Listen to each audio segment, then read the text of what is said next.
So the way I look at apprenticeship, it really can be used, in my opinion, as a way of eradicating poverty. And they can do that through the example I just used, which is individuals can come in with little to no experience and walk out as highly skilled in that occupation.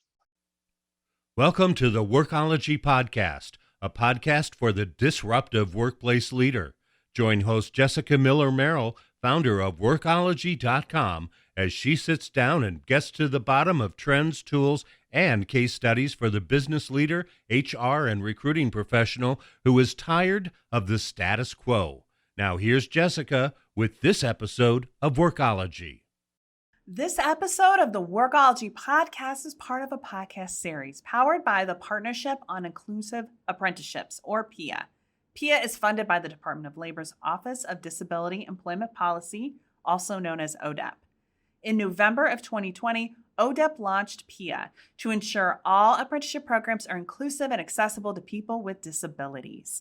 PIA collaborates with employers and apprenticeship programs to help meet employer talent needs and enable people with disabilities to benefit from apprenticeships that increase their opportunities for lifelong access to high-growth, high-demand jobs. Before I introduce our guests for this Workology podcast episode, I want to hear from you. Please text the word podcast to the number 512-548-3005. That's podcast to 512-548-3005. You can ask questions, leave comments, and make suggestions to me for future guests. This is my community text number, and I want to hear from you. Today, I'm joined by Joshua Johnson, Director of Jobs for the Future's National Innovation Hub for Diversity, Equity, Inclusion, and Accessibility in Registered Apprenticeship, which is operated by the organization's Center for Apprenticeship and Work Based Learning. In that role, Joshua leads efforts to advance diversity, equity, and inclusion in apprenticeships, with a specific focus on helping employers make commitments to building inclusive registered apprenticeship programs. Joshua, welcome to the Workology podcast. Yes, thank you. Good afternoon. Let's get started. I would love for you to tell us a little bit about your background and what led to your current role at JFF. Yeah, it's a pretty interesting background, actually. I guess you could say I've been on both sides of the apprenticeship world, and now I'm also on the on another side, so the third side of apprenticeship world. So back in 2004, and I know we'll talk about this a little later, so I won't go too in depth of my beginnings. But I became a construction craft labor apprentice here in the state of Wisconsin. And I was in that program it's a 2-year program. And then I ended up working building highways for 6 years in Illinois and Wisconsin with a company called Walsh Construction. From that, my youngest son was born, who will be 12 in a couple months. He was born, and I decided at that point, I'm not really interested in working these ridiculously long hours and being on call if something happens. I just wasn't interested in that part of my life, or at that time in my life, as I was about to raise a son, that I wanted to be kind of like at the beck and call of an organization, of a company. So I decided to strike out on my own, and while my son's mother was finishing school, finishing college, we worked together to she was finishing college, I was raising our son. And eventually I started to do a little work where I was doing some motivational speaking, going out and speaking about my story, my life story. And I came across someone who was working for state government. And they were working in the Division of Employment and Training within Department of Workforce Development. Her name was Lanice McGee, and she heard me speak, and she's like, "We need to get you into state government." And I had no clue what that meant. But eventually I got a job within state government. There was a posting she sent me for the Division of Vocational Rehabilitation, where they were starting in Wisconsin the first ever group of business service consultants. And those business service consultants basically were being brought in brand new, never been a part of Division of Vocational Rehabilitation before. And those roles were to basically help employers tap into the untapped talent pool of individuals with disabilities. So I worked with DVR for a little over a year. And I did a presentation to the apprenticeship folks here in the state of Wisconsin.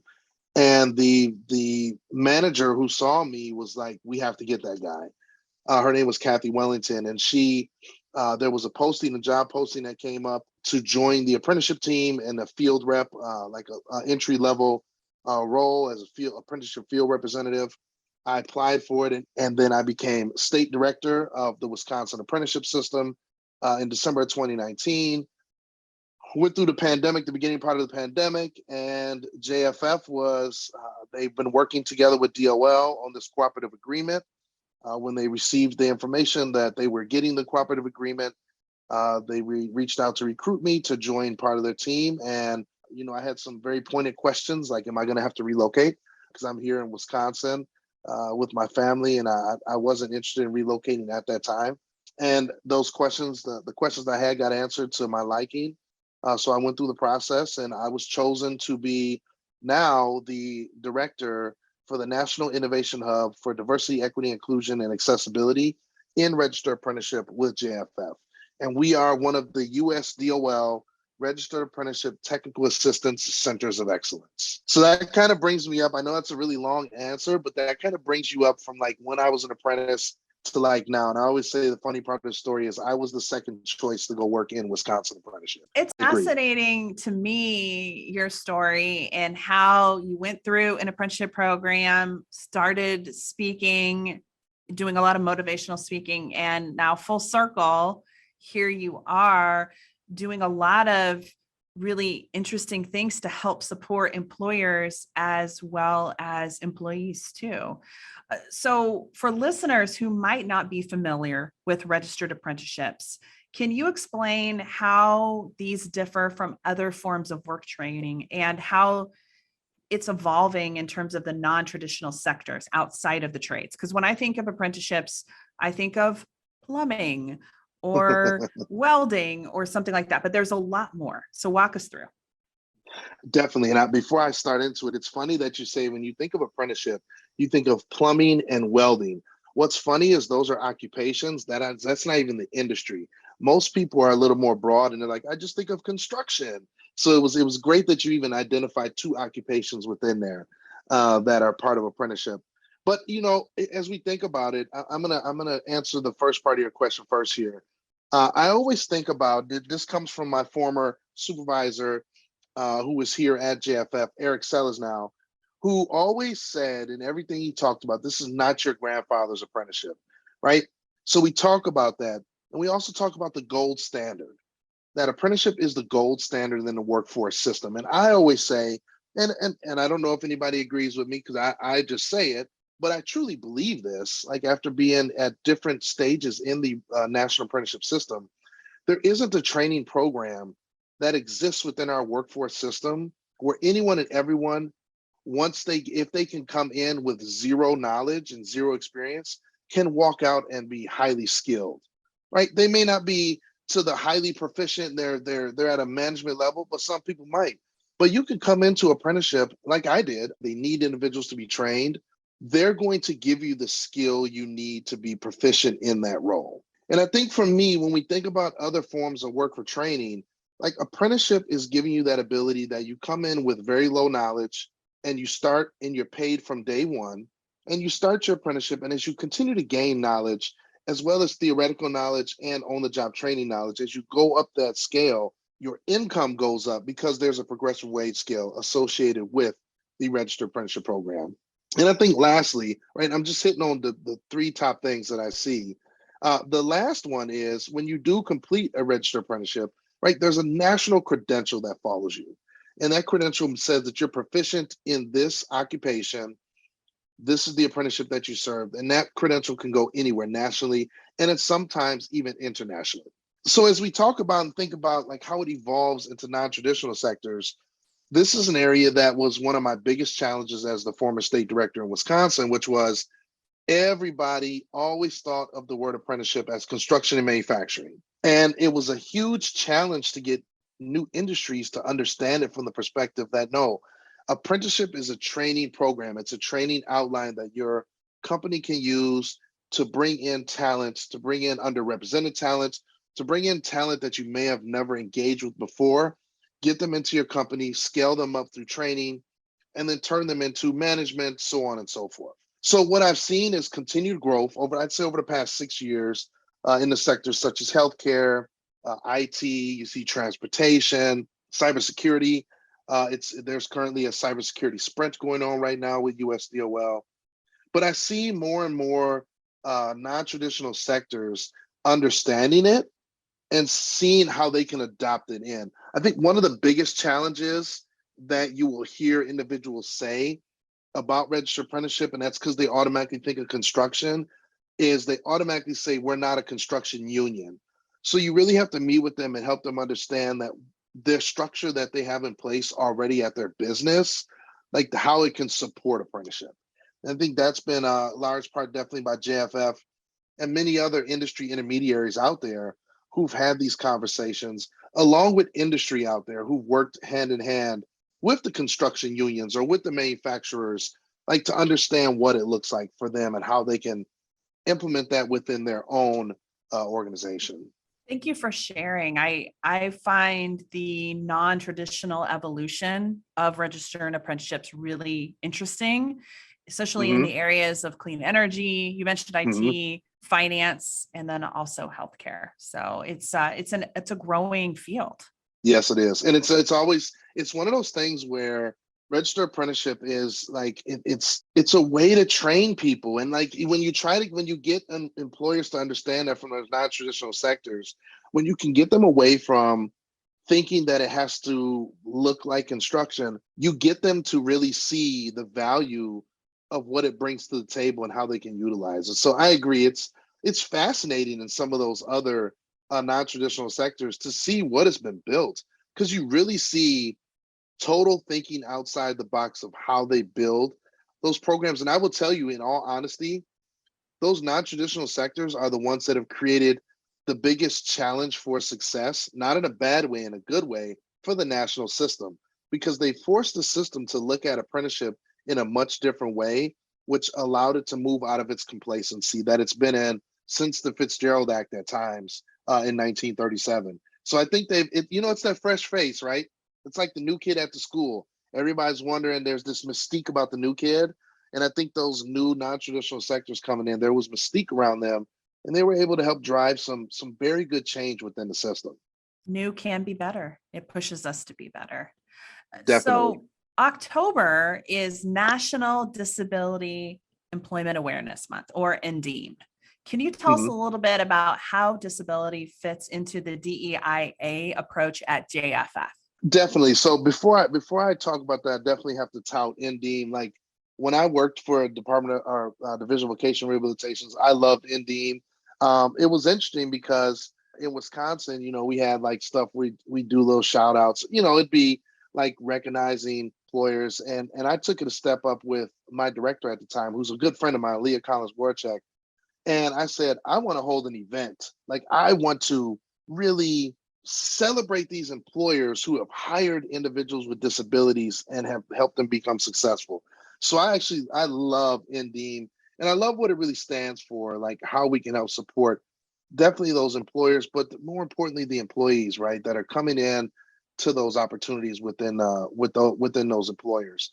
But as we think about how it fits into our approach at JFF, one of the things that I can tell you that is disheartening isn't the right word, but it's sometimes disappointing, is the numbers of individuals with disabilities in the national apprenticeship system. And that isn't for lack of trying. That really comes down to the fact that there's a self-disclosure that an individual must make as part of the apprenticeship, right? You self-disclose that you have a disability. And many times as we have had conversations, we always look at it from the standpoint that it's apprenticeship's responsibility to really try to get individuals to self-disclose that they have a disability, like because as part of an apprenticeship program, you'll be much more apt to self-disclose. But what we found is that's just not true. There's a culture in the American workforce where individuals are fearful to disclose that they have a disability for fear of being discriminated against. So what we're looking at here with a great partner that we have from University of Massachusetts, the Institute for Community Inclusion, they're actually helping us take a look at all of the information that's out in the apprenticeship world, helping us to look at it through a disability lens, so that we can make sure we're making individuals feel comfortable and knowing that apprenticeship is a welcoming and belonging culture. But more importantly, hopefully we're building that confidence in them that they do identify that they have disabilities so that we can find the supports that they need to be successful. On the flip side of it, with employers, it's engaging those employers in conversation to understand that the accessibility, right? That directly, the A in DEIA directly relates to individuals with disabilities. And how can we create opportunities that are accessible for everyone? Whether that's creating a schedule that suits the person's disability, whether that's whatever the person or whatever individuals that are coming to apply there, or whatever they see as an opportunity to tap into the untapped talent pool. How can we help support them with the partners that we have here at JFF? And more importantly, how can we make sure that those apprentices, once they are hired in, how can we make sure that those apprentices are getting the support services they needed by helping the employer understand where to access those from? So it's an integral part of the work we're doing with the Innovation Hub.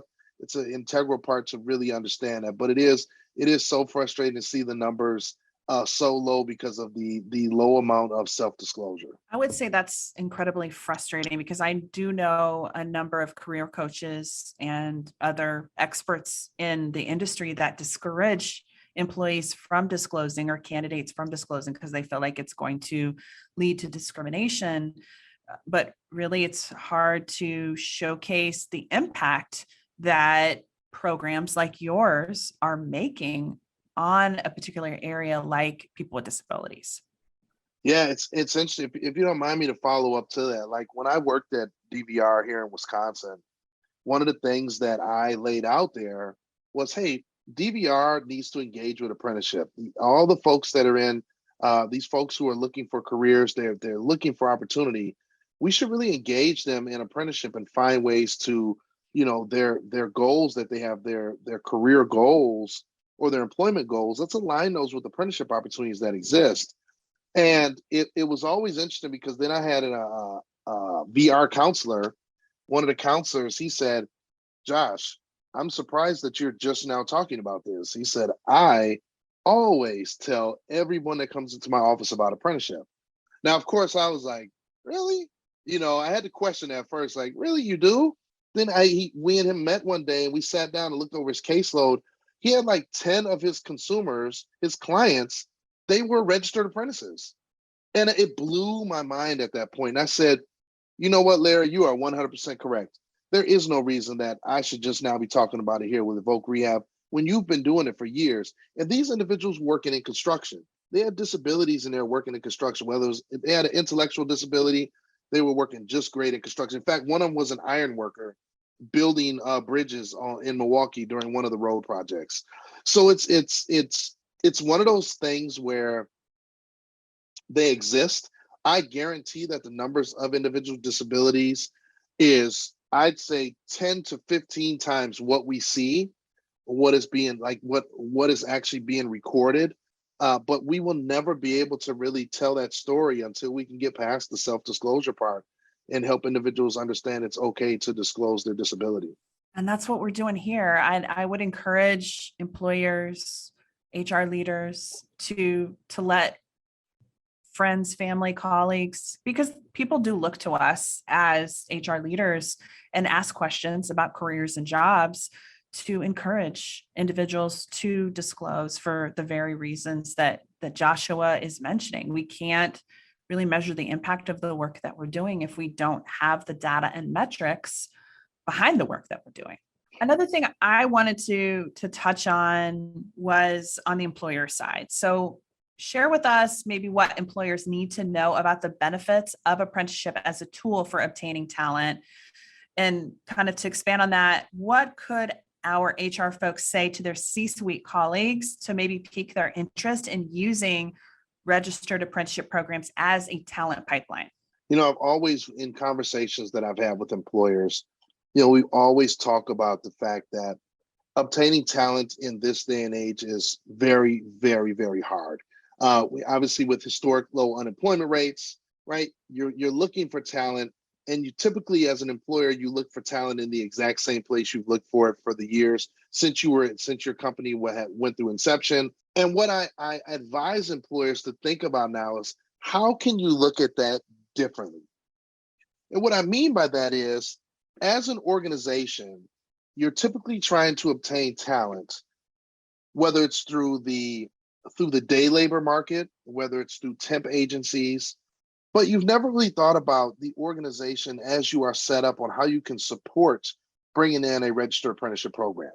And once I have that conversation with employers and they understand what it means to be registered and what it looks like to train, the light bulbs kind of go off for them, in the sense that they realize that they own the ability now to recruit the talent that they want in, and they have a tool recognized as registered apprenticeship, that's highly recognized, that they can utilize to help them with recruitment. So for instance, if you're a manufacturer, many manufacturers hire incumbent workers.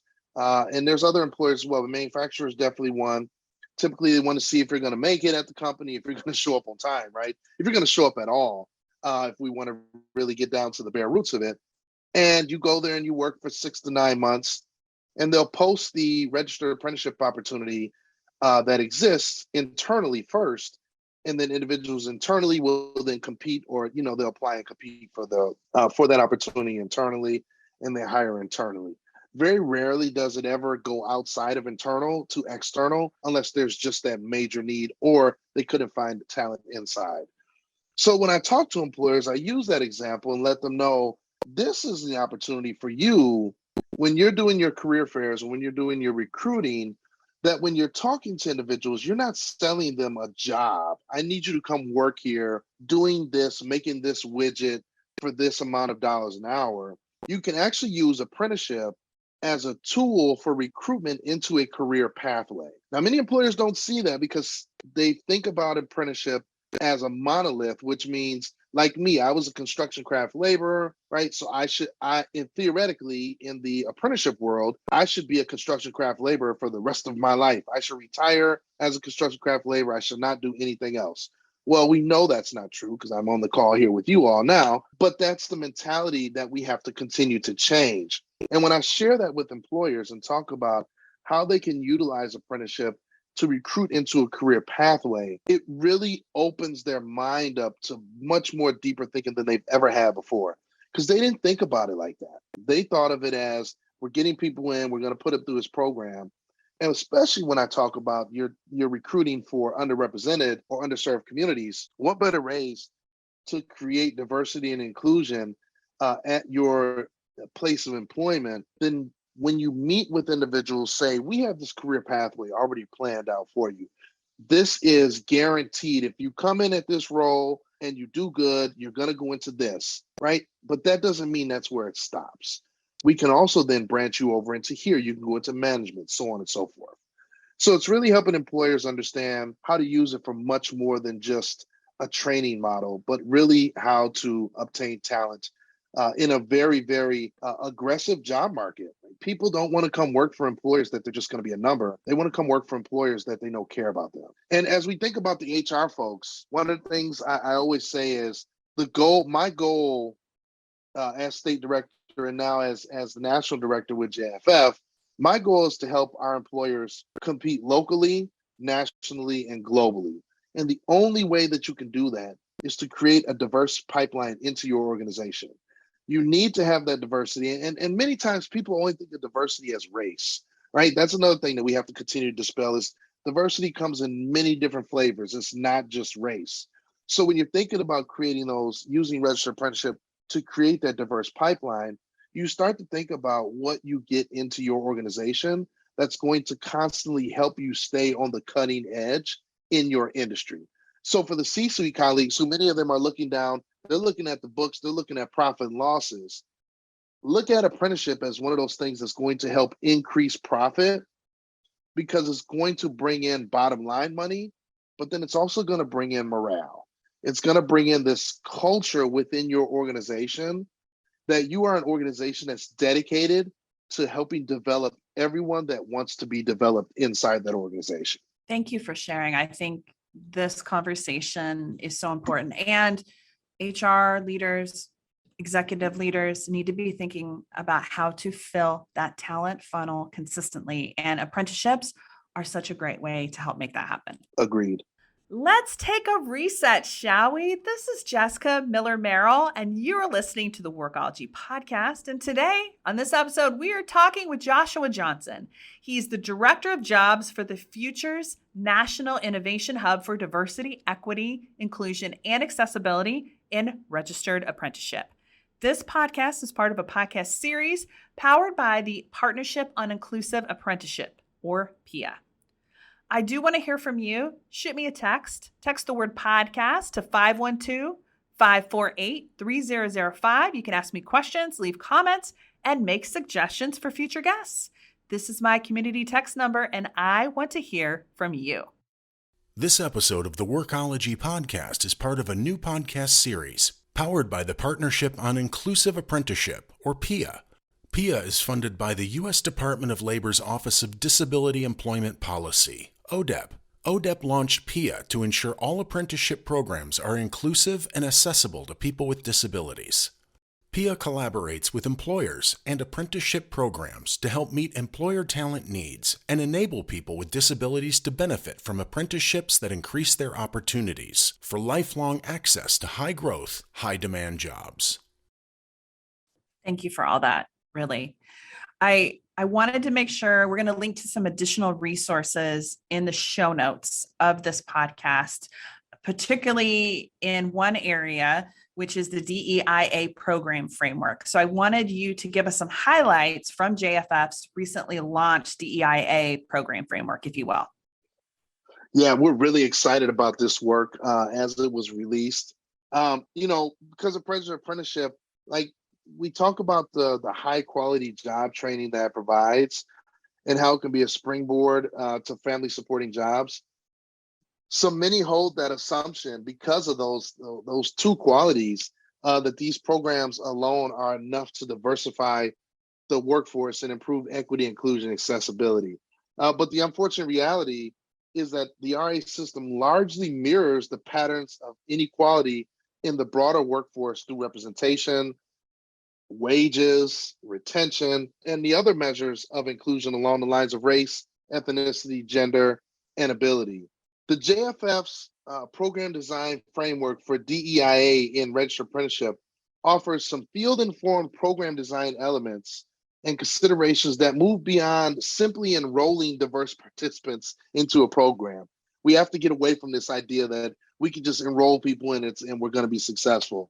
But instead, it really focuses on building systems, processes, partnerships, and practices that drive equity across each stage of the apprenticeship experience. There's a series of recommendations based on some promising practices of the field because this document was informed by the field. It was created through the informing by the field.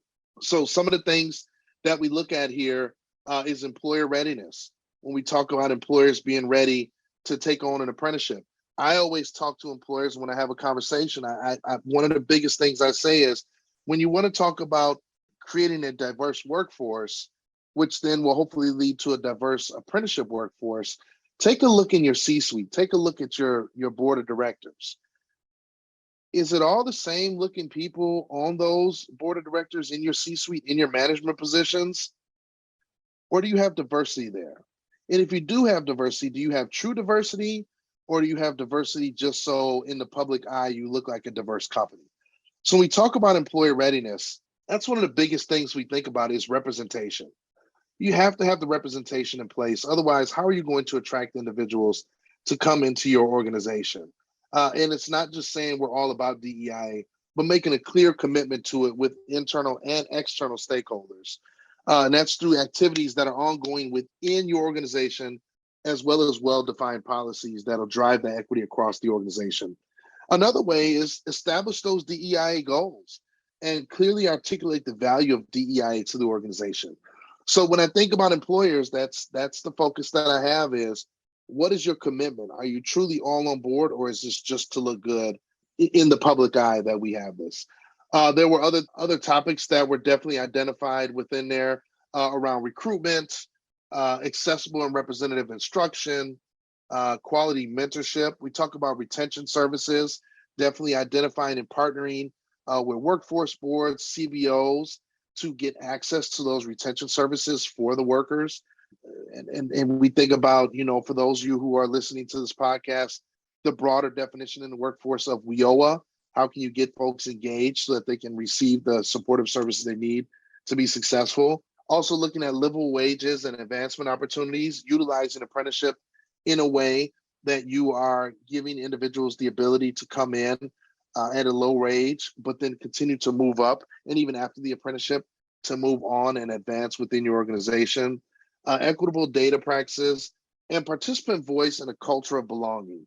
Those are the broader design elements, definitely, that are in place to go along with the organizational conditions of leadership and staff diversity and employer readiness, which I spoke about. And throughout all that, there's partnerships, and that's where JFF stands to assist employers in implementing this framework. And we're really big on saying this framework isn't just because you have an apprenticeship program. All employers should have this type of framework built in. Because it really is about a structure of a framework. There isn't throughout here, there isn't an idea that's focused on one specific underserved community. It really is a skeleton framework that you can fit in whatever underserved community is needed to be put into it, and how you can create that framework inside your organization. So we're really excited about this work, and we'll be doing a webinar during National Apprenticeship Week that will highlight the framework. It's also out, and you said you're going to share the link. Individuals can access that link, as well as many of our other resources in the Innovation Hub, as they're continuing to rather have discussions about creating or establishing DEIA goals, or if they're already a registered apprenticeship employer and they want us to help achieve those DEIA goals. So for those who are like, when is National Apprenticeship Week, NAW? It's the 8th annual, and that is happening November 14th through the 20th. So we have a webinar in the DEIA program framework planned. What other special events do you have in store? So we are still shaping out our plan for National Apprenticeship Week within JFF. I will give, with this disclaimer, what I will throw out there is, if you go to apprenticeship.gov, so I will speak to the national system. Apprenticeship.gov has a tracker on the website where you can find events that are going on all across the country. That was one of, I will be honest, National Apprenticeship Week was my Christmas. As we get older, you don't get gifts anymore. You get like socks and underwear, right, from the kids. We're like, hey, I thought you'd like this. So National Apprenticeship Week was my Christmas, because it was my opportunity to showcase employers.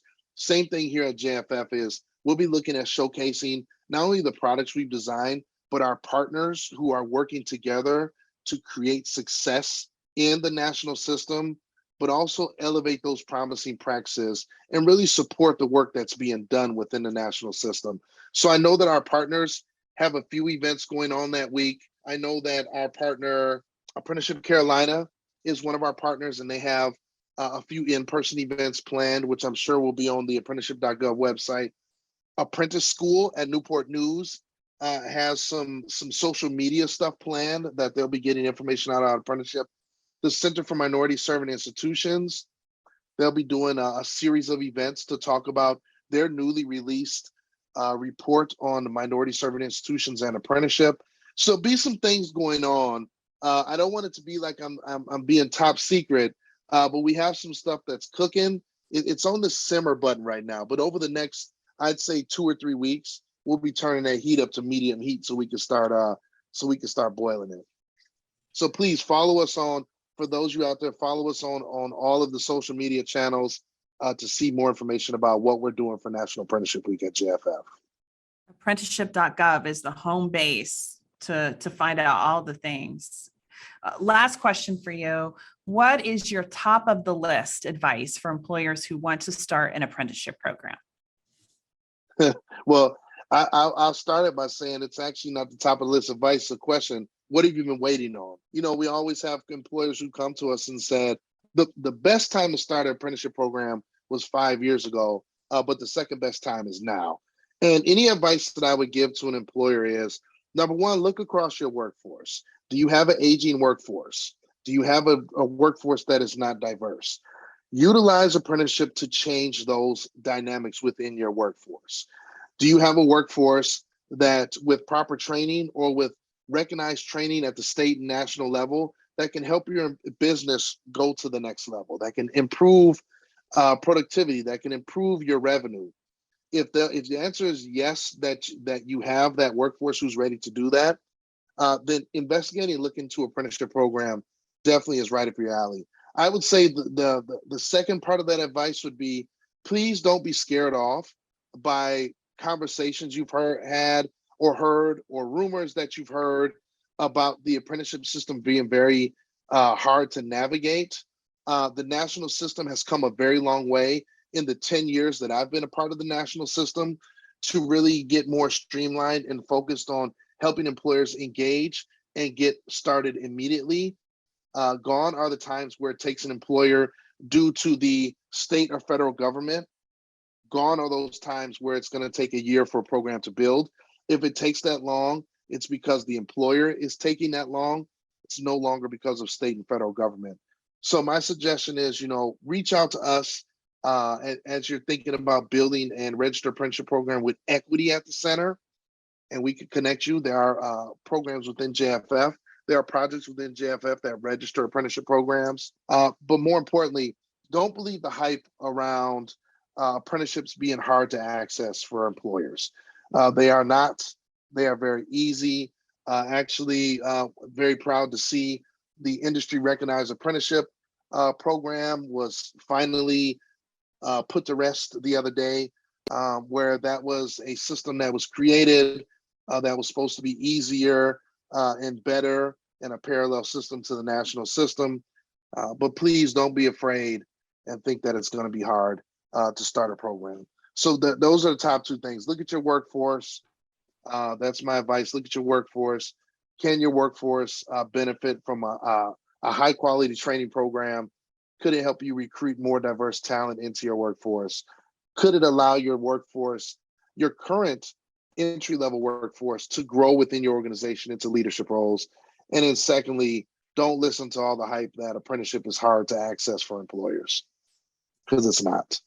Well, Joshua, this has been fantastic. Lots of great resources and insights that you shared. We have a whole host of additional resources on the transcript of this Workology podcast. I want to thank you so much for taking time to share with us all your knowledge, your story. It's been fantastic. Thank you. I want to thank you all so much for having me. And, I only know how to be one way, and that's to be real. And I have a passion in this apprenticeship world and in the national system. And I truly have a passion that falls in line with JFF, which is why I joined them, which is we really want to create economic mobility for all.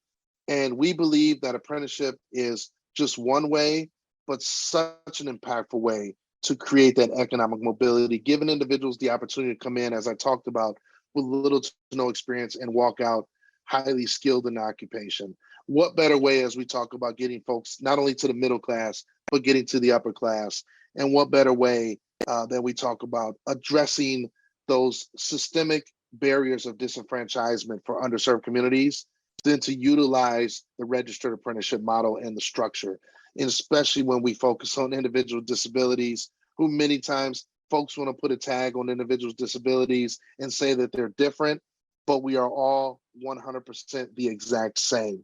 It's all about what an employer does to make sure we feel like we belong at that employer, and what tools they give us to have those opportunities accessible to us. So thank you again. And I look forward to hearing from anyone who listens to this podcast. Reach out to JFF as you continue to look at building, as an employer, building inclusive registered apprenticeship programs.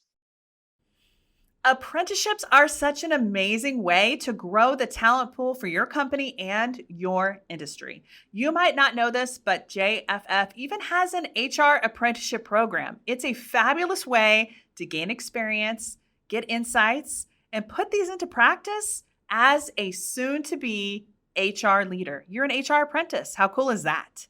Plus, apprenticeships, these are inclusive of people with disabilities, and they offer a great way to add diversity to your workforce, as Joshua mentioned, including veterans and other underserved communities.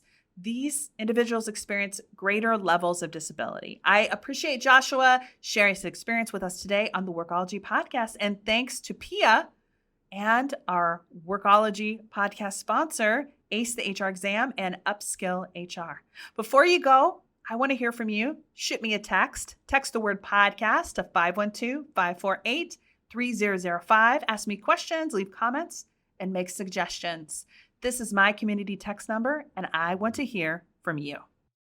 This podcast is for the disruptive workplace leader who's tired of the status quo. My name is Jessica Miller Merrill, and until next time, you can visit Workology.com to listen to all our Workology podcast episodes.